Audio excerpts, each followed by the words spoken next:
Good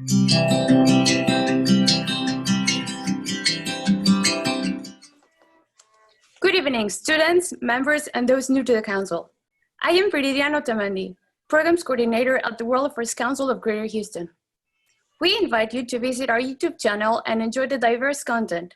Subscribe, share, and stay up to date.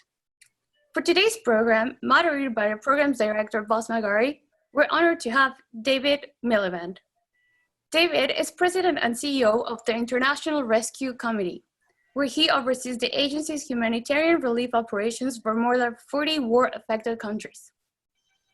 Previously, he served as Secretary of State for Foreign Affairs in the United Kingdom, driving great progresses in human rights and representing the UK. We are so grateful to have him tonight. David, thank you for joining us. Thanks very much. Good to be with you. Thank you, Viridiana. To our audience, good evening, and thank you for joining us. David, the International Rescue Committee is an organization I have long admired.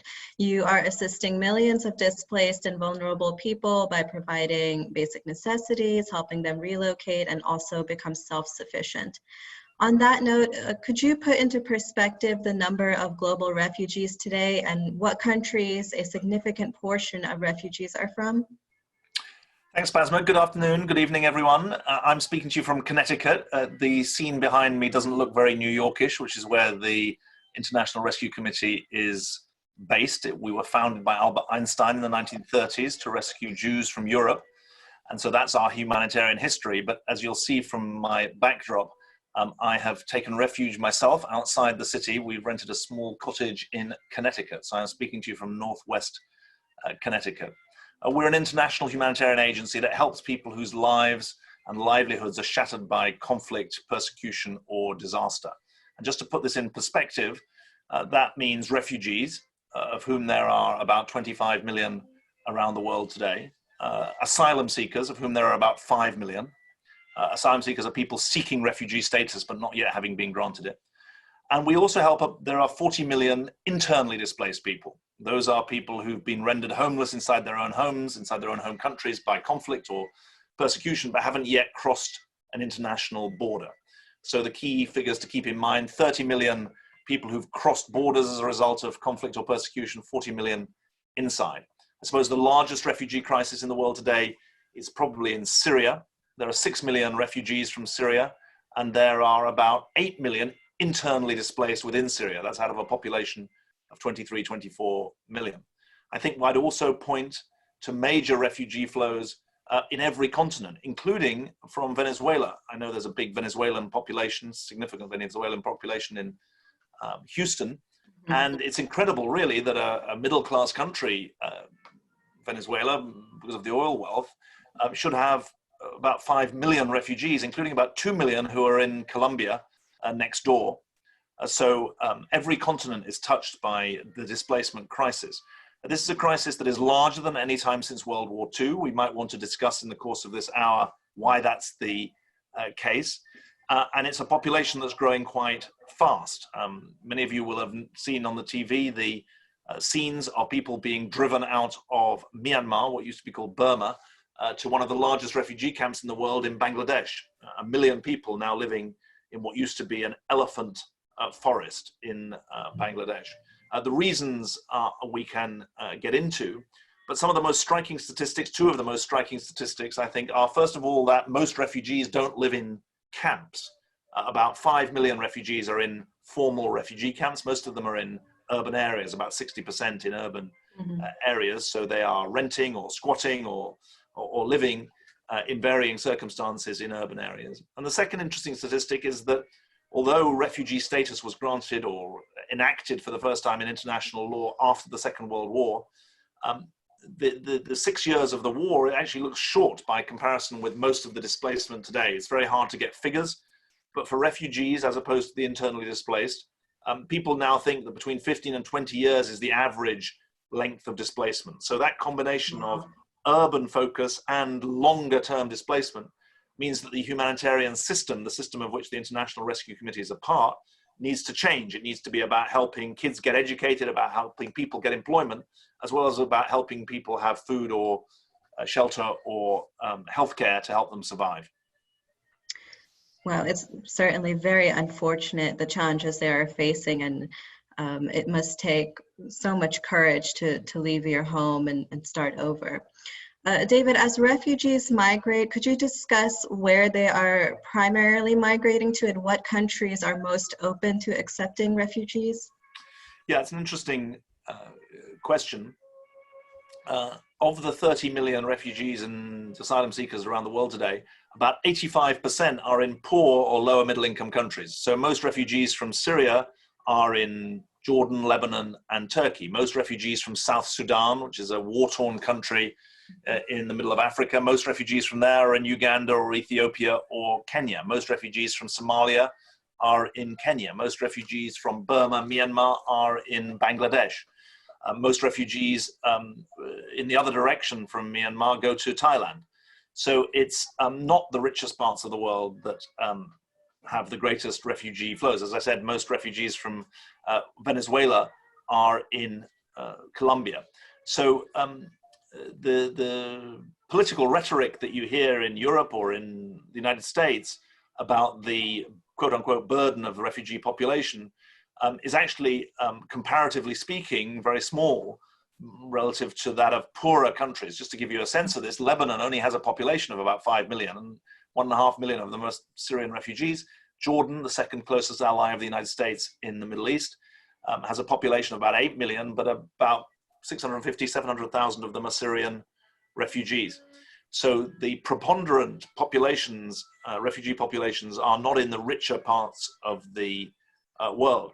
Where the US has historically been a leader is in what's called refugee resettlement. That's the planned and organized transfer of refugees who've claimed refugee status in one country, who are then given a long-term right to be a refugee in a third country.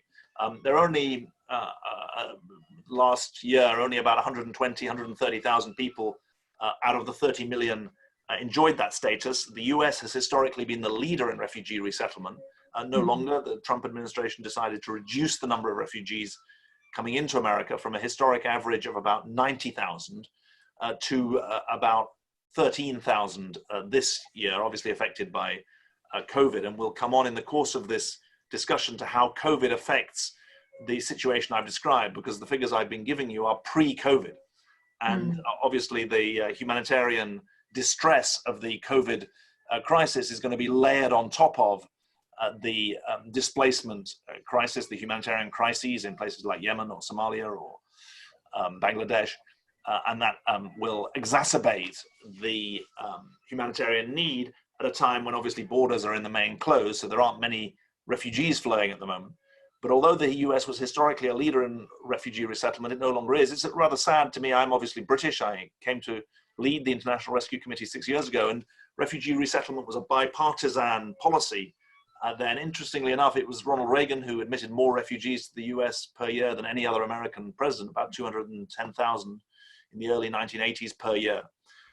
So it's a source of some regret that this has become a politically charged or divisive issue, when the experience of the United States, Albert Einstein, who founded the International Rescue Committee, Sergey Brin, the founder of Google, Madeleine Albright, your former Secretary of State, they're all people who were refugees and have become patriotic and productive Americans.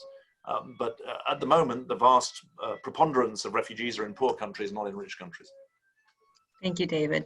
And as you mentioned before, there are many reasons why people might choose to leave their homes, such as political violence, war, economic hardship. Could you discuss the main reasons why we are experiencing the largest global refugee crisis today? Well, the main reason people are refugees is because they're caught up in war. That's the Syrian example, that's the South Sudan example, that's the Somalia example. And so Venezuela is a bit of an outlier there. I mean, there can be a debate about whether they are economic migrants or whether they are refugees. They certainly fled involuntarily. I went to Colombia and stood on the Simon Bolivar Bridge and talked to people, and they didn't want to leave Venezuela. So, but you can have some debate. The main reason, to answer your question, is because of war and conflict. And we're actually suffering a crisis of diplomacy. There are more states around the world that are not just fragile, but are failing. And they are consumed by internal ethnic, political, religious difference. And that difference is not contained within political boundaries. It spills out and becomes a source of conflict that then drives people to leave, especially women and children. Half of all refugees are children. I should have said that at the beginning, under the age of 18. I think there's a couple of other factors that contribute to that. We've got this obvious factor of a multipolar world. I mean, it's something I'm sure the Houston World Affairs Council has discussed. This is a world where America remains the world's largest superpower, but power is being redistributed around the world. The economic power of China has obviously grown. The economic power of the Middle East has grown in the last 30 years. This is a world in which the political geography is changing, in some ways quite fast. We're seeing a rise of countries that don't embrace liberal democratic values or virtues or institutions. This 2019 was the first year in 100 years where the gross domestic product of countries that are not liberal democracies outweighed the gross domestic product of those that are. So a pretty big change in political geography, and that political geography, I think, is contributing to the fragmentation of global politics, with quite dangerous consequences for parts of the world that need strong diplomacy. I think it's also right to recognize that the convulsions that have taken place within the Islamic world over the last 30 years, differences between Sunni and Shia that were really not significant in the 1970s have become significant since the Iranian Revolution, since the storming of the Red Mosque in Saudi Arabia. I know that countries like Pakistan, 30 or 40 years ago, friends of mine would never have asked whether, or thought about whether their neighbors were Sunni or Shia or Sufi, but it's become a source of religious tension. So it's striking that an agency like ours, which is a secular organization, the International Rescue Committee, we were founded to rescue Jews from Europe. Today, probably half our work takes place in Muslim majority countries, not only in the Middle East, but elsewhere as well. And I think there's another factor which is, I hope, not controversial to discuss in Houston or with people in Houston, which is that climate change is a driver of people movement as well. I'm leery, I'm careful not to just talk about quote unquote climate refugees, because most people who are moved from their land by climate change stay within their own home country. They're climate internally displaced. But there's no question that resource stress is a driver of conflict. And one of the things that contributes to resource stress is climate change. Arguments, fights over water as the most basic resource, but also over land, are fueled by climate change, albeit in an indirect way. So those are some of the factors that I think are driving this record level of displacement. Maybe I should have said, by the way, I'm happy to take questions on all of this. And I think if you go to your chat area, you can ask questions. I've been on a number of these Zoom calls, and actually the chat function is really good. Everyone can see it. And if you're on your computer at home, you can type in your questions, and they're not going to be vetted, or at least not by me. And so you're welcome to ask about anything that we discuss. Yes, we are using the Q&A function on Zoom. Not chat, I'm sorry. That's all right. David, what measures are global institutions such as the United Nations, government agencies, and other regulatory organizations taking to prevent violence and poverty and decrease the number of refugees? Well, I would answer that in two ways. I mean, I distinguish between the root causes of the flow of people, which is the violence, and then the treatment of the poverty, which is dealing with the symptoms. So they're rather different. The UN has a range of, that's the United Nations, has a range of special envoys who work on trying to bring parties together in Yemen or even in Syria. But the truth is, it's the big powers that have the power. The US is important, although it's retreated in some ways from the diplomatic stage over the last 10 years. I'd also mention Russia is a big player in some of the important conflicts. China stands behind the scene in some of these places. Europe is an important diplomatic player. But the diplomatic crisis that I spoke of originates in the fact that a division between global powers often precludes effective peacemaking. But sometimes it's not division, it's just lack of attention or lack of interest. Some of the conflicts that cause enormous humanitarian distress, South Sudan is an example, suffer from lack of international diplomatic attention. And so I think it's important to flag that. That's in terms of treating the root causes. And in the end, peacemaking has to be a business for states. As was said in the introduction, I used to be Secretary of State for the UK. Diplomacy, in the end, between states is the way that you work for diplomatic solutions, even when there are non-state actors involved. And in countries like Colombia or in Syria or in Yemen, you've got non-state actors, sometimes rebel groups. But in the end, it takes states to make peace, even with non-state actors. On the treatment of the symptoms, which is a rather different point, and maybe leads us to think about the impact of COVID, you mentioned treating of poverty, but there's also ill health, a lack of education, violence against women and girls notably, but also against children. There is a whole humanitarian sector. I wouldn't call it a humanitarian system, I'd call it a humanitarian sector. NGOs are important to that. We are the frontline troops of the battle against poverty and impoverishment, ill health, but we are coordinated by the United Nations, and we're funded by a range of countries in the main, but also by private individuals. Just to take the International Rescue Committee as an example, we are an NGO headquartered in New York. We work in 34 countries. We work on refugee resettlement in the US. We can come to that in questions if that's of interest. But we work in 34 countries outside the US, which are failing or war-torn or are hosting large numbers of refugees. We work in 200 field sites. About 40% of our work is in healthcare, but that means 60% is in education, livelihoods and business development, training, but also protection of women and girls and other vulnerable groups. We employ local people. About 95% of our staff are local, and our staffing is now about 14,000 employees and 17,000 auxiliary workers. So our total staff team is about 30,000. And the mismatch between the needs of the people that we serve and the amount of help they get is perhaps well shown by the underinvestment in education. I said that half of all refugees and displaced people were under the age of 18. It's very sad to me that only 3% of the global humanitarian budget goes on education.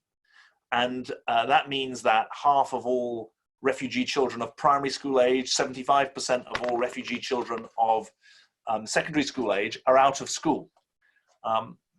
We're 75% dependent on government funds, which is doled out in relatively small buckets in sort of $1 million, $2 million, $3 million a year contracts to deliver services.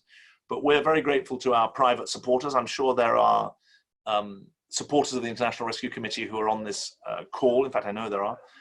Thank you very much to them. I'm from Britain, so I don't really like talking about money, but I've lived in New York for 6 years, so I'm now practiced in it.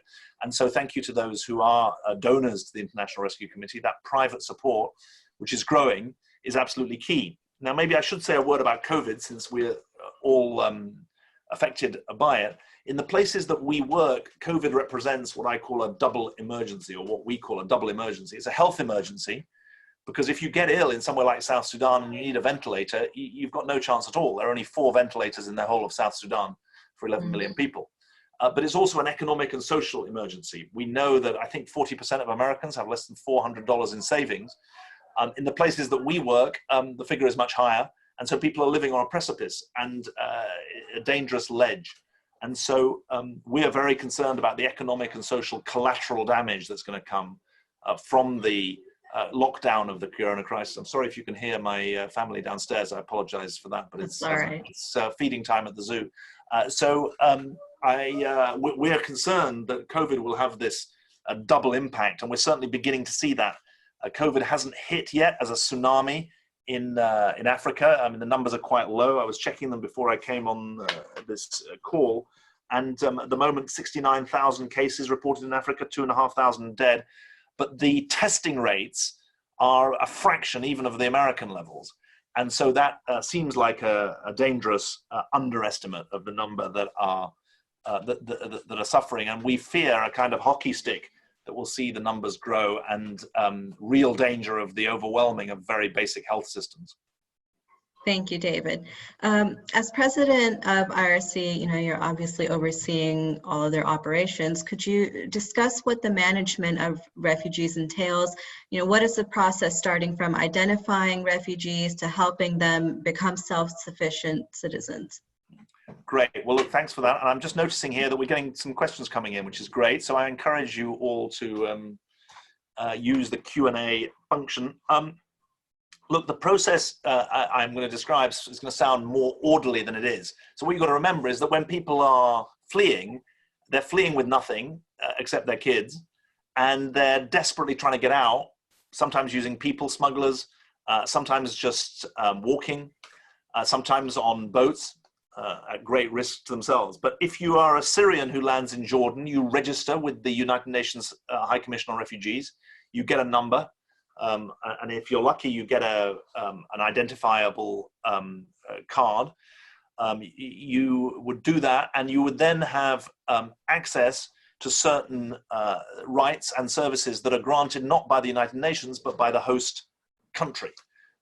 In some countries, I think you asked me earlier and I didn't answer about which countries are hospitable and which are not hospitable. Some countries, Colombia is an example, also Uganda, they give you the right to work. Most countries will try and give access to some services, for example, education services or health services. But as I said in a previous answer, that you can see from the statistics on education that there is a big holes in the global safety net, and those are magnified at times of crisis like that of COVID. You're then basically stuck until you can go home. The international law says that you shouldn't be sent back until it's safe to do so, and most countries, although sadly not the US at the moment, observe the rule that you don't send people back into danger. The deportation of Central Americans to Mexico is a source of what in international law is a very contested area, because the gangs that are preying on people in El Salvador are also preying on them in Mexico. So there's grave danger in that. So most Syrians in Lebanon or Jordan are not sent back. Most South Sudanese in Uganda are not sent back. And as I said, Bangladesh accepted 1 million refugees a year and a half ago from Myanmar, from what used to be called Burma. So you basically survive, and you survive either in a refugee camp for a minority, where you're more or less guaranteed some health and some food and a little bit of education, but you have very little opportunity to earn or to develop yourself. In other places, if you're allowed to work, you try and get work, although you're obviously competing with the local labor supply. If you're not allowed to work, you're driven underground. And so a lot of refugee income comes from underground, and you do from the informal economy. And you're dependent on NGOs. They may be local, they may be international, they may be a combination of the two, to help support you. And we like to say that at the International Rescue Committee, we help people thrive, not just survive. And that's certainly got to be the aim, that they become contributors to the society that they're resting in or waiting in, and they're potentially then contributors to the renewal of the country they go back to, although the elongated nature of civil war today means that fewer and fewer people are going back. Thank you, David. To the audience, we saw some of IRC's work in a documentary called This Is Home. I really encourage you to watch it and really see how the International Rescue Committee is helping people resettle and all the programs they have. David, what measures are in place to protect refugees who have resettled, especially those escaping targeted political violence, and ensure their security is not compromised? Where are you thinking of? Well, for example, refugees coming from, say, Venezuela who are escaping, political violence. How are they being protected? Well, it depends where. I mean, it's a good example. When I went to El Paso in time's gone now. It was actually in the first week of March, so just before this COVID lockdown really took hold.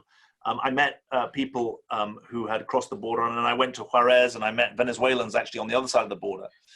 And it all depends where they are. So if you're in a country that's willing to let you stay, then you're given sanctuary.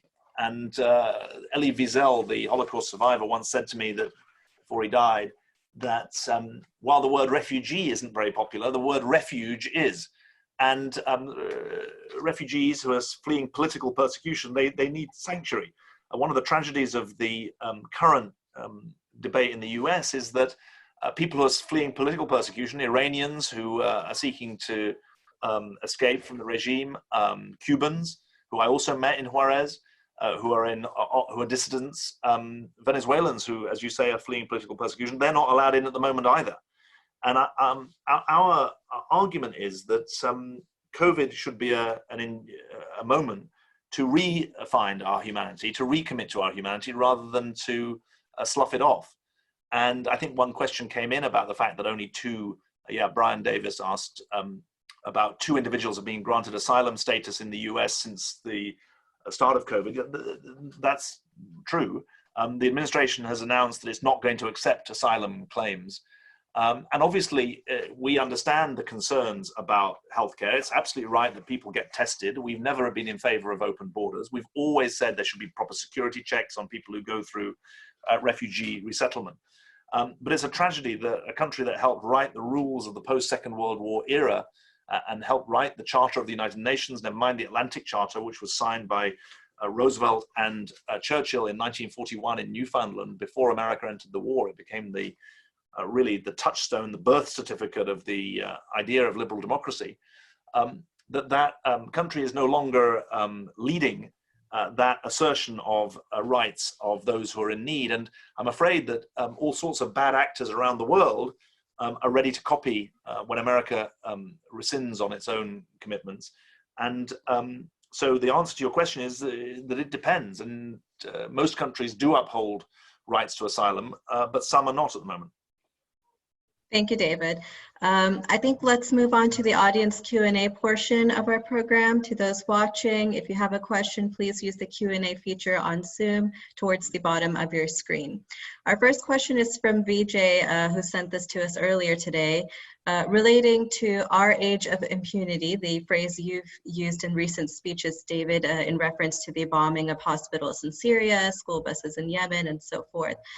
Vijay's question is, why is it that apparently not a single Western leader has tried to shame any of these nations at international forums? Are we losing our moral compass? So it's a very interesting question by Vijay. I talked about the idea of that we're living in an age of impunity, not an age of order.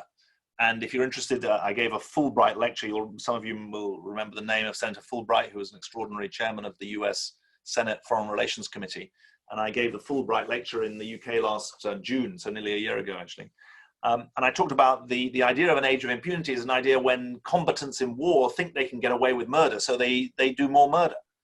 And that is certainly the case. When they think they can bomb hospitals and get away with it, they do it. So 85 hospitals in northwest Syria have been bombed by the Assad regime and by their supporters, the Russians, over the last really the period from November till February. The ceasefire came in February. And now Vijay's point is a good one, which is that there isn't much holding of account, although it's not quite true to say that no one talks about it. President Macron has talked about it. Chancellor Merkel has talked about it. Actually, a German NGO has used the German legal system to issue indictments against some Syrian generals, and the German government has picked that up. But essentially, what's happened in international relations is that the assertion of sovereignty, which is the power of a state within its own borders, has been used to push to one side obligations to follow international law. And so sovereignty has become a battering ram. The right to do what you like in your own territory has become a battering ram against universal rights that were established after the Second World War alongside the rights of states. And for the first time in international law after 1945, the international system said that there were rights of states as well as rights of nations. And what happened was that the rights of nations were curtailed when it came to abusing the rights of individuals. And that didn't happen everywhere. We've had half a century of human rights abuse as well as of human rights progress. But it's really worries me that over the last decade or so, really since the high point would be 2006, there's been a growing trend to what I call impunity.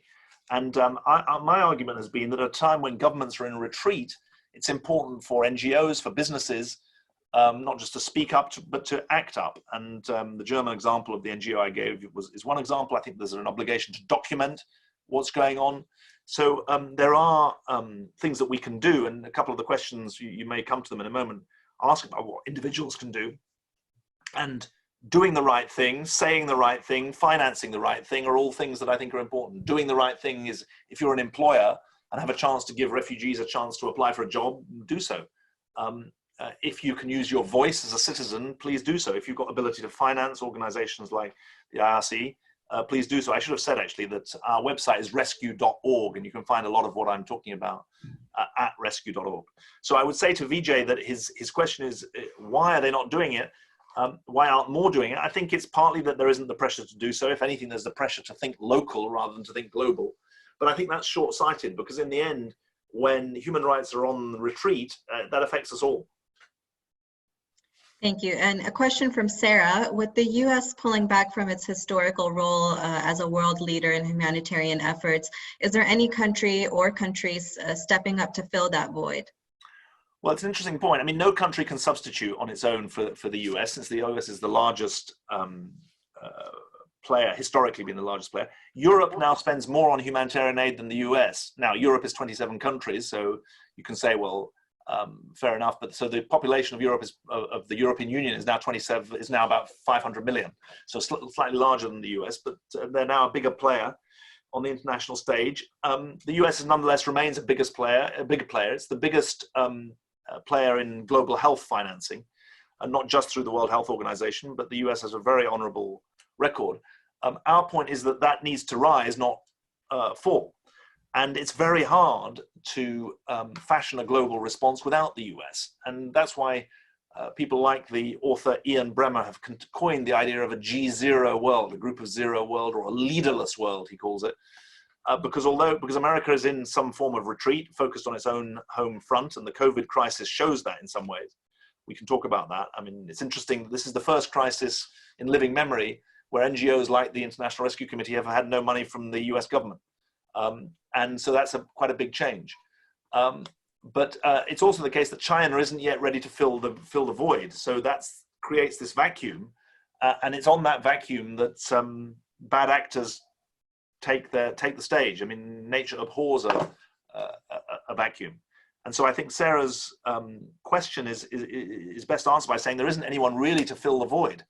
And certainly it's a big debate in Europe about how to deal with a new reality of a US that is no longer a hegemonic global power in the way that it was. It's now 10 years since Fareed Zakaria wrote his book, The Post-American World. That didn't mean that America was going to disappear, but it was no longer going to be playing this hegemonic, not controlling role, but decision-making role, agenda-setting role. And that's a pretty big change in the global balance of power. And a question from Riaz here. What is the status of children that were separated from their parents in the United States? Well, that's an interesting point, Riaz. So about 2,500 children were separated from their parents. You may remember this being a big debate last summer when large numbers of people were coming across in family units from Central America. Interestingly enough, the figures aren't greater than in the early 2000s when the Bush administration was in office. I think I'm right in saying, although I'd want to check this, someone can check this on Google. I think that there are still 200 or 300 families that have not yet been reunited with their parents. Their parents were sent back to Guatemala or Honduras, or some cases El Salvador. And I think I'm right in saying there are still some children who haven't yet been reunited with their parents, which is a really unspeakable crime, really. And but as I say, someone should check whether that's the case. And a question from Phoebe: how can an international city like Houston become more welcoming to refugees?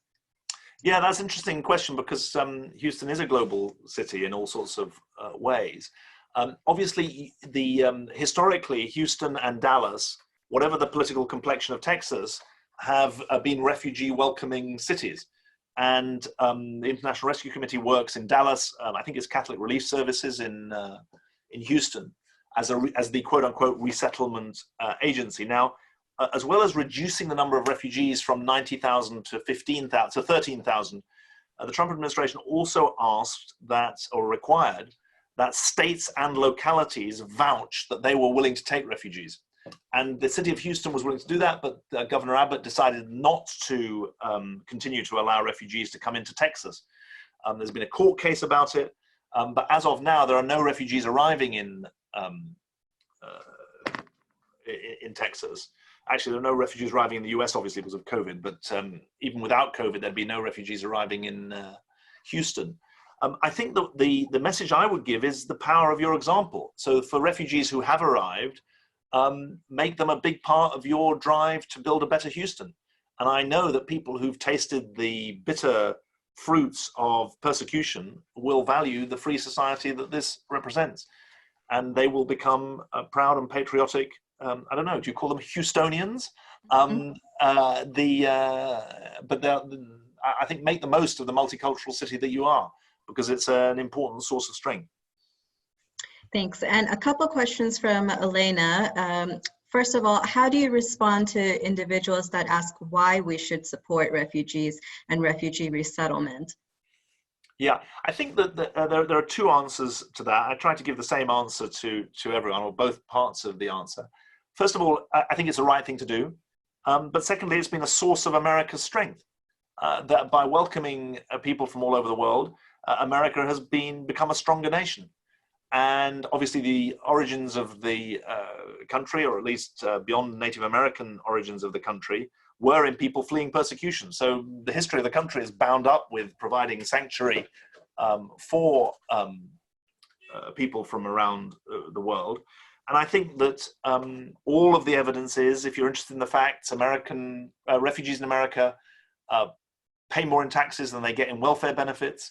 They actually have a lower rate of default on car loans than the native population.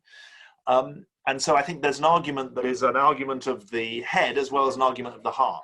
Obviously, America can't take everybody, but the refugee resettlement route is a limited route, and it's proved its worth for the benefit not just of the refugees, but for the benefits of America. Mm-hmm. And her second question is asking you to expand on the climate refugee topic. Yeah, I mean, I think the best way to do that is to say that we know that a good number of the conflicts around the world, including, interestingly enough, the Syrian conflict, can in some ways trace their origins to conflicts over resources. The Syrian case is very indirect because there was a drought between 2006 and 2008 in northwestern Syria. A lot of people came off the land. They ended up in the cities. The cities then came up in revolt against the Assad regime. So it's quite indirect. But in the Sahel region of Africa, we know that resource stress is growing. We know that conflict over land is an important source of conflict, and it is an important driver of the displacement of people. We also know, frankly, that resource stress is a driver of organized criminality. And that is also a source of people movement.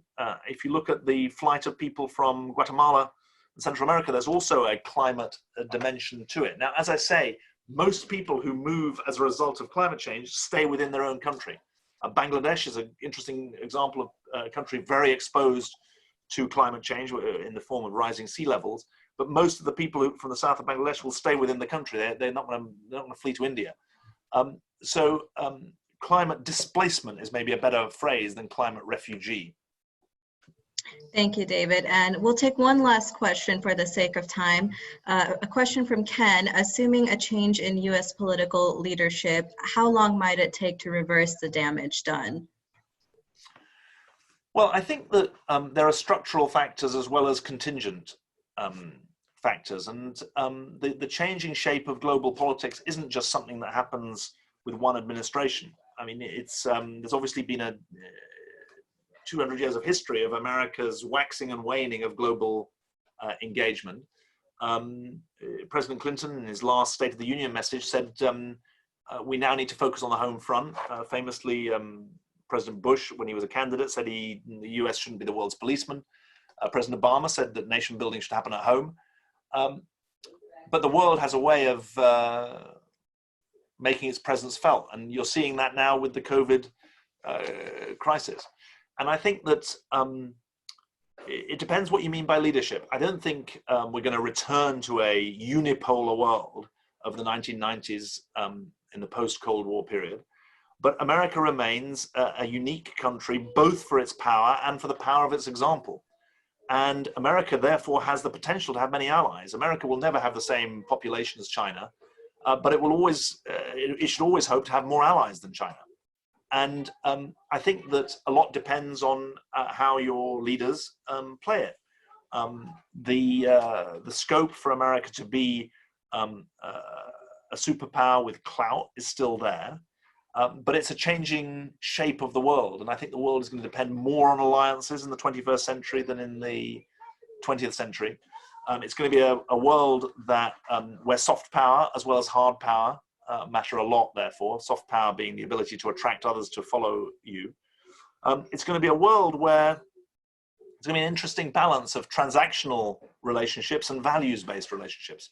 I'm a big believer in liberal democratic values, and I think liberal democracies need to work closely together, not to launch a Cold War against other states, but so that they can negotiate, compete, and cooperate effectively with those states. That's why it was very distressing that the group of 7 leading industrialized democracies were unable to agree in a statement on COVID. Now, if this is the last question, I'd just like to say that I'd really welcome people visiting the IRC website, rescue.org. If there were questions that we couldn't get to, then I'd be happy to answer them if you can email me through the website. But I hope that this has piqued your interest in the work that we're doing. Thank you, David. That will be the end of our discussion tonight. David, thank you again for your time and sharing your knowledge with us. For those of you who have not seen it, please do watch This Is Home about the International Rescue Committee's work on refugee resettlement and visit their website.